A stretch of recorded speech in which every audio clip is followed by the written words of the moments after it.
ETF index mutual funds నేర్చుకుని stock మార్కెట్లో రాణించాలనుకుంటున్నారా? వెంటనే ఈ నెంబర్కి కాల్ చేయండి. సార్ గిరిబాబు గారు నమస్తే సార్. నమస్తే అండి. గిరిబాబు గారు, ఒక $1 మిలియన్ క్వశ్చన్ అడుగుతాను.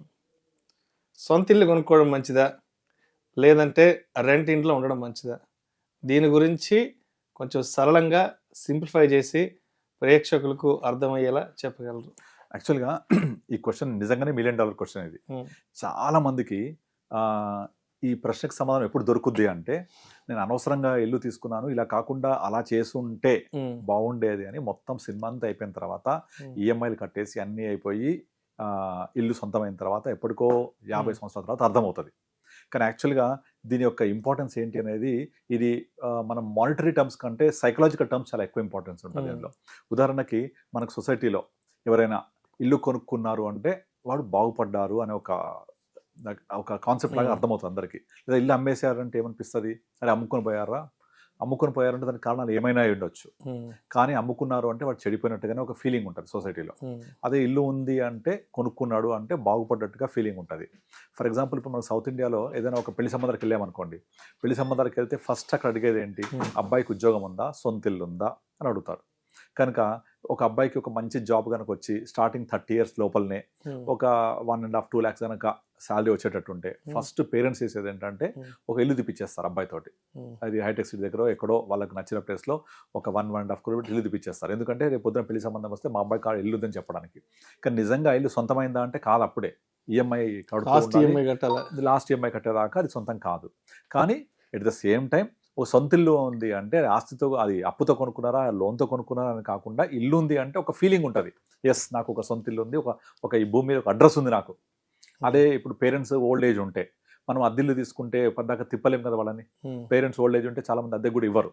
ఇలాంటి ప్రాబ్లమ్స్ ఉంటాయి. కనుక సొంత ఇల్లు అంటే అది మనది, మన అడ్రస్ అనే ఒక ఫీలింగే కాకుండా, నాకు ఒక స్థిర నివాసం ఉంది, నేను ఇక్కడ పలానా ఏరియాలో ఉంటా, ఇది నాది. ఇప్పుడు మీరు ఏ ఊరు అంటే నెల్లూరు అని చెప్తారు మీరు. అంటే నెల్లూరు అంటే మీరు కొనుక్కోలేదు, నెల్లూరు మీరు స్థిర నివాసం కాబట్టి అంతే. ఎవరికైనా అంతే. వాళ్ళు కొత్తగూడెం అని చెప్తాను నేను, ఎందుకంటే మా స్థిర నివాసం అక్కడ ఉంది కాబట్టి.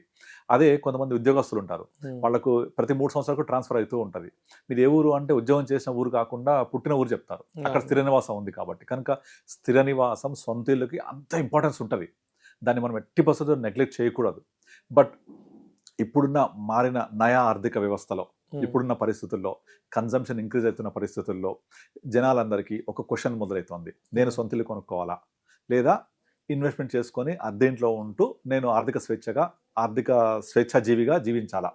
ఇది బిగ్ క్వశ్చన్. అయితే ఈ క్వశ్చన్ ఎవరికి వాళ్లకు అన్వయించుకొని చూసుకోవాల్సిందే తప్ప, ఇది బెటరు అని ఎవరికి చెప్పలేము. అది ఎందుకంటే కొంతమందికి సొంత ఇల్లు ఉంటేనే వాళ్ళకు ఒక సోషల్ స్టేటస్ ఉంటుంది కాబట్టి ఇదే బెటరు, నా ఇంట్లో నాకు నచ్చినట్టుగా నేను ఉండొచ్చు, ఎక్కడ మేకులు కొట్టుకునే వాడు అడగరు, నన్ను ఎట్లా వాటర్ వాడుకునే వారు అడగరు, నా బంధువులు వచ్చిన వారు అడగరు. అదేంట్లో ఉంటే చాలా లిమిటేషన్స్ ఉంటాయి. పలానా ఎక్కువ మంది వస్తున్నారు అంటే వాళ్ళు వాటర్ ప్రాబ్లం అని వద్దనవచ్చు, ఏది మన ఓనర్స్. లేదా అందరికి డిస్టర్బెన్స్ అవుతుంది, ఊరికే మీరు తిరుగుతున్నారు, ఊరికే మీరు నైట్ ఎప్పుడు వస్తున్నారు, గేట్లు ఓపెన్ చేసి పెడుతున్నారచ్చు, రకరకాల క్వశ్చన్లు ఉంటాయి. సో అవన్నీ ప్రాబ్లమ్సే కదా. ఇవి లేకుండా నా ఇంట్లో నేను స్వేచ్ఛగా ఉండడం ఎంత మంచి భావన. కనుక ఆ స్వేచ్ఛగా ఉండడం అనేది, నా ఇంట్లో నేను నా ప్రదేశంలో నా నచ్చిన చోట ఉంటాను అనేది ఒక ఇంపార్టెంట్ థింగ్. కనుక దీనికి మానిటరీ టర్మ్స్లో మనం యాక్చువల్గా క్యాల్కులేట్ చేయకూడదు. Monetary terms is different. కానీ నిజంగా మీరు అడిగిన ప్రశ్నకి సుత్తి లేకుండా సూటిగా సమాధానం చెప్పమంటే, సో మీకు నార్మల్గా మీ ఆన్సర్స్ నుంచి ఏదైనా ఇల్లు ఉంది అనుకోండి, ఒకవేళ అది ఉంచుకోండి ఆ ఇల్లు. అది అలా కాకుండా మీరే కనుక ఒక ఇల్లు కొనుక్కొని నేను ఇలా స్థిర నివాసం ఏర్పరచుకోవాలి అంటే, మీ యొక్క ఐడియాలజీ ఏంటి, మీ థాట్ ప్రాసెస్ ఏంటి, ఈ ఇంటి యొక్క ఇంపార్టెన్స్ ఏంటి, మీరు ఇక్కడ ఉంటారా ఎప్పటికీ, మీకు ట్రాన్స్ఫర్ అవుద్దా, ఇవన్నీ మనం లెక్కేసుకోవాలి. అయితే లెక్కేసుకొని మనం డెసిషన్ తీసుకోవాలి. అవన్నీ కాదు, నాకు ఓన్లీ ఫైనాన్షియల్ క్యాల్కులేషన్స్ పరంగా చెప్పండి అంటే, డెఫినెట్లీ సొంత ఇల్లు కంటే అద్దె ఇంట్లో ఉండి ఆ కట్టే ఈఎంఐని ఇన్వెస్ట్ చేసుకుంటూ వచ్చే రిటర్న్స్ చాలా చాలా చాలా ఎక్కువ ఉంటాయి. ఎగ్జాంపుల్, ఇప్పుడు మీరు హైదరాబాద్లో 1 crore లేకుండా ఏ ఇల్లు లేదు. 1 crore మీరు డౌన్ పేమెంట్ మినిమం ఒక 20% పే చేయాలా, 20 lakhs ఉంటుంది. ఒక 1 crore పెట్టి ఇల్లు కొనుక్కుంటే దానికి రిజిస్ట్రేషన్, ఇంటీరియర్స్ అన్ని చూసుకుంటే మన చేతికి వచ్చేప్పటికి ఒక గృహప్రవేశం అయిపోయిన తర్వాత 1,15-1,20 lakhs అవుతుంది. అందులో 20 lakhs మనం సొంతగా పెట్టుకుంటే ₹1,00,000 లోన్ ఉంటుంది. ₹1,00,000 లోన్కి మీరు 20 years టెన్యూర్ పెట్టుకుంటే హీన పక్షంలో ఒక 80-90 వేల నుంచి ₹1,00,000 ఉంటుంది. ఆ ₹1,00,000 బదులు మనము ఒక 20-25 వేలు కిరాయి సరిపడేలాగా, 20,000-30,000 అంటే 30%. రిమైనింగ్ 70% మీరు ఎస్ఐపి చేయండి. సేమ్ 20 years చేయండి. మీరు 20 years తర్వాత మీరు మంత్కి 70,000 పే చేస్తే సంవత్సరానికి ఎంత పే చేస్తారు? ఆల్మోస్ట్ 8.4 lakh పే చేస్తారు. ఆ 20 years కలిపి ఆల్మోస్ట్ 1.7 crores దగ్గర పే చేస్తారు. 1 crore 68 lakhs. ఈ 1 crore 68 lakhs 20 years తర్వాత తక్కువ హీనపక్షంలో ఒక 7-8 కోట్లు అవుతుంది. నేను చాలా తక్కువ 10-12% చెప్తున్నాను. మనమే 1.68 crore పే చేస్తున్నాము. ఒక 5 times వేసుకోండి, 8 crores అయిపోయిందా? ఇంకా తక్కువ వేసుకున్న 7-8 crores మినిమం అవుతుంది కదా. కానీ మనం కోటి రూపాయలు పెట్టి కొన్న ఇల్లు సేమ్ 20 years తర్వాత 2 కోట్లు కూడా కాదు కదా.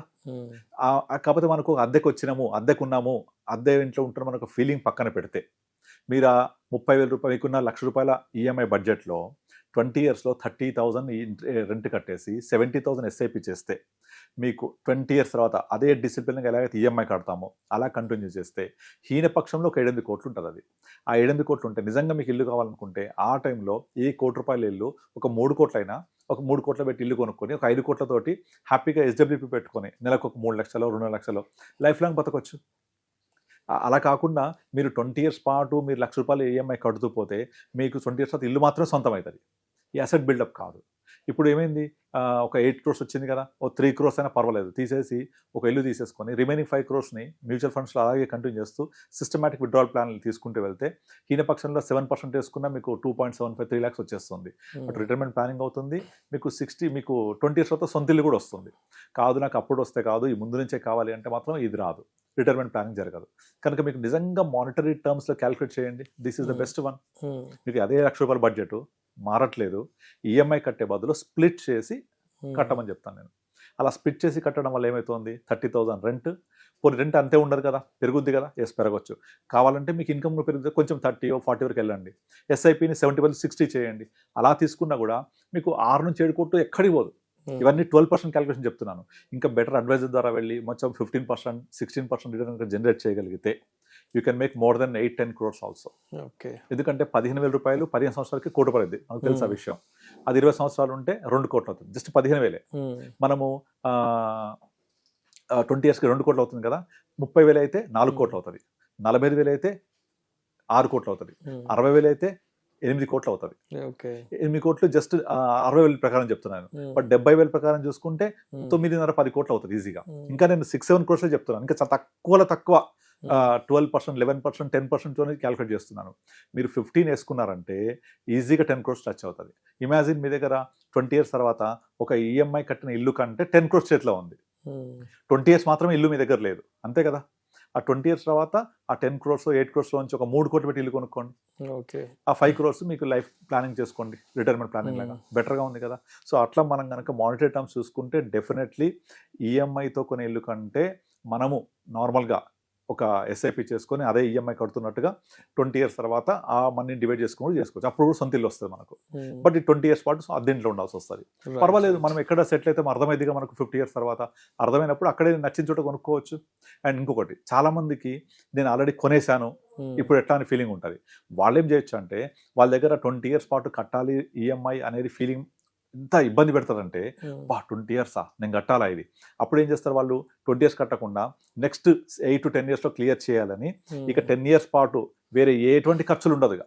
భార్యతో ఎటైనా పోవడము, వెకేషన్స్ అలాంటిది ఏం లేకుండా కేవలం ఈఎంఐ క్లియర్ చేయాలి కాబట్టి ఉన్న ఏ కొద్ది డబ్బులున్నా దానికి లోన్ కడుతూ పోతారు, తొందరగా క్లియర్ అవుతుందనే ఉద్దేశంతో.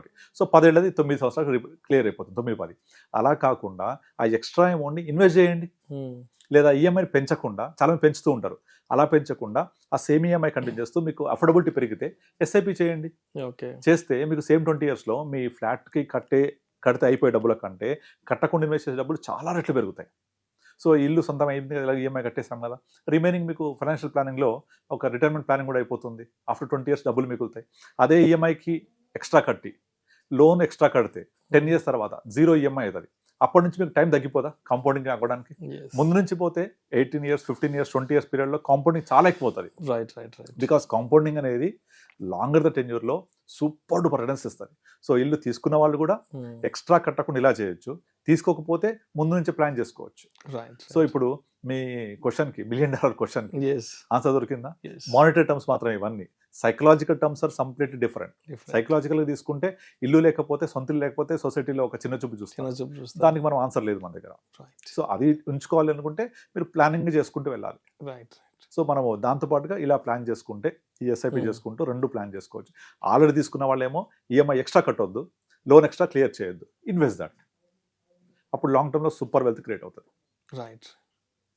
Thank you sir. Thank you అండి.